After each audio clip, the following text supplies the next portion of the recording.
காவல் தெய்வமாக விளங்கும் புன்னைநல்லூர் மாரியம்மன். கீர்த்தி சோழன் என்னும் அரசர் புன்னைநல்லூர் மாரியம்மன் அருளால் ஒரு ஆண்மகனை பெற்று அதற்கு தேவ சோழன் என்னும் பெயரை சூட்டி அவன் பல ஆண்டுகள் சோழ சாம்ராஜ்யத்தை ஆண்டு வந்தான். அதன் பின்னர் தஞ்சையை ஆண்ட மராட்டிய மன்னரான வெங்கோஜி மகாராஜா 1680 திருத்தல யாத்திரை செய்யும் போது கண்ணபுரம் என்னும் சமயபுரத்தில் தங்கி வழிபாடு செய்தார்.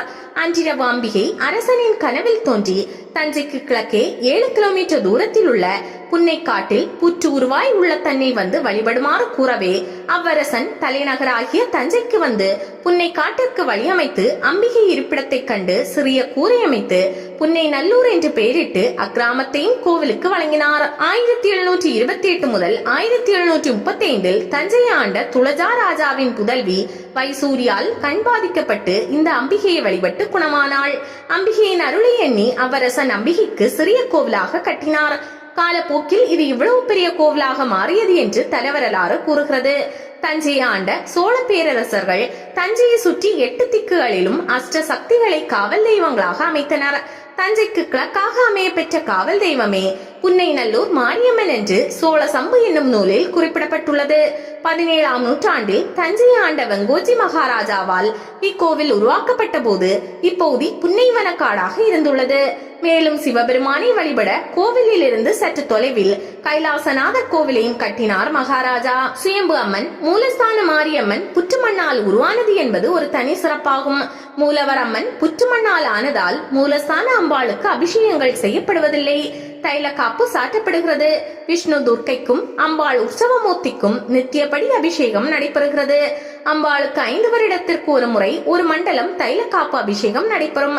அச்சமயம் ஒரு மண்டலம் அம்பாளை ஒரு வெண்திரையில் வரைந்து ஆவாகனம் செய்து அதற்கு தான் அர்ச்சனை ஆராதனைகள் நடைபெறும். அப்போது மூலஸ்தான அம்பாளுக்கு 48 நாட்களிலும் தினமும் இருவேளை சாம்பிராணி தைலம், புனுகு, அரகஜா, ஜவ்வாது ஆகியவற்றால் அபிஷேகம் நடைபெறும்.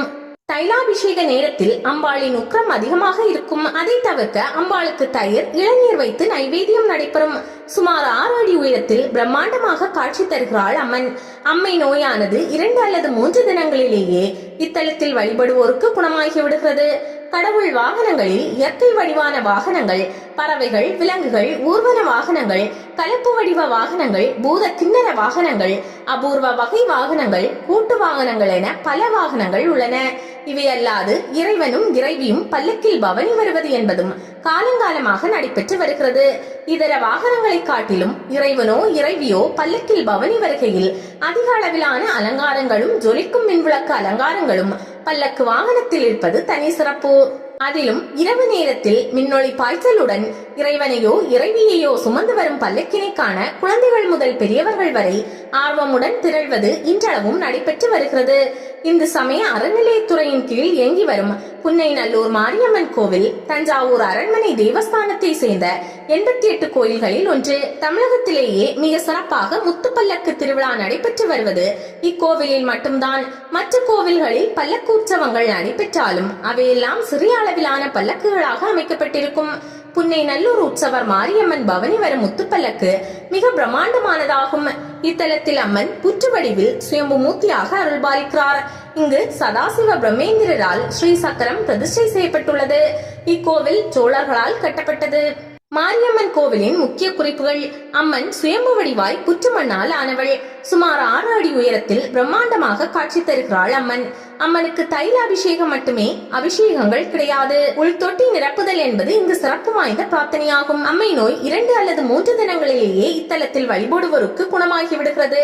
கண்ணை கவரும் மராத்திய மன்னர்களது ஓவியங்கள் நிறைந்த வெளிமண்டபம் கோவிலுக்குள் நுழைந்தவுடன் காணப்படுகிறது. ஸ்ரீ சதாசிவ பிரம்மேந்திர சுவாமிகளால் மாரியம்மன் எந்திரம் பிரதிஷ்டை செய்யப்பட்டதாகும். ஆகம விதிப்படி தினசரி 4 கால பூஜைகள் இந்த கோவிலில் நடைபெறுகிறது.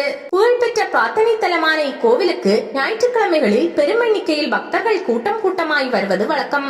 புன்னைநல்லூர் சுற்றுவட்டாரத்தில் இருந்தும் தஞ்சாவூரில் இருந்தும் ஏராளமான பக்தர்கள் மாசி முதல் பங்குனி மாதம் வரை அணி அணியாகவும் அமைப்புகள் சார்பாகவும் பால்குடம் மற்றும் காவடிகள் எடுத்து வந்து இங்குள்ள விஷ்ணு துர்க்கை அம்மனுக்கு பாலாபிஷேகம் நடத்துகிறார்கள். சரபோஜி மன்னர் தஞ்சை ஆண்ட காலத்தில் இக்கோவிலுக்கு மகா மண்டபமும் 2வது பெரிய பிரகாரத்திற்கு சுற்றுச்சுவரும் கட்டி கொடுத்தார். 21 ஆண்டுகளுக்கு பிறகு நாளை புன்னைநல்லூர் மாரியம்மன் கோவில் கும்பாபிஷேகம். தஞ்சையிலிருந்து சுமார் 5 கிலோமீட்டர் தொலைவில் அமைந்துள்ளது புன்னைநல்லூர் மாரியம்மன் கோவில். 1950ஆம் ஆண்டு இத்தலத்தில் கண் கொடுக்கும் காரிகையாய், கலியுகத்தின் கண்கண்ட தெய்வமாய், அம்மை நோயை போக்கி அருளும் அம்பாளாய், புண்போக்கும் பொற்புடை தெய்வமாய், தன்னை வணங்கும் அடியார்க்கு இணங்கி அருள் செய்யும் பேரன்னையாய் அருள்பாலிக்கிறாள் அம்பிகை மாரியம்மன். தஞ்சை மற்றும் அதன் சுற்றுவட்டார பகுதி மக்களின் காவல் தெய்வமாக விளங்கும் இக்கோவிலில் சுமார் 21 ஆண்டுகளுக்கு பிறகு கும்பாபிஷேகம் நடைபெறுகிறது. முன்னதாக இக்கோவிலுக்கு பாடகசேரி ராமலிங்க சுவாமிகள் ஆசியோடு ராஜாராம் ராஜா சாஹிப் கடந்த 1950ஆம் ஆண்டு தன் முன்னோர்களுக்கு குடமுழுக்கு நன்னீராட்டு பெருவிழா நடத்தினார். அதனைத் தொடர்ந்து 1987ஆம் ஆண்டு சுப்பிரமணியன் செட்டியார் உறுதுணையோடு குடமுழுக்கு விழா நடத்தப்பட்டது. பின்னர் கடந்த 27/6/2024ஆம் ஆண்டில் தற்போதைய பரம்பரை அறங்காவலர் பாபாஜி ராஜா கோன்ஸ்லே பெருமுயற்சியால் கோவிலில் திருப்பணிகள் மேற்கொள்ளப்பட்டு கும்பாபிஷேக விழா விமர்சையாக நடத்தப்பட்டது. அதனைத் தொடர்ந்து தற்போது சுமார் 21 ஆண்டுகளுக்கு பிறகு நாளை 10ஆம் தேதி திங்கட்கிழமை காலை 9:30 மணிக்கு மேல் 10:30 மணிக்குள் மகா கும்பாபிஷேக பெருவிழா கோலாகலமாக நடைபெற உள்ளது.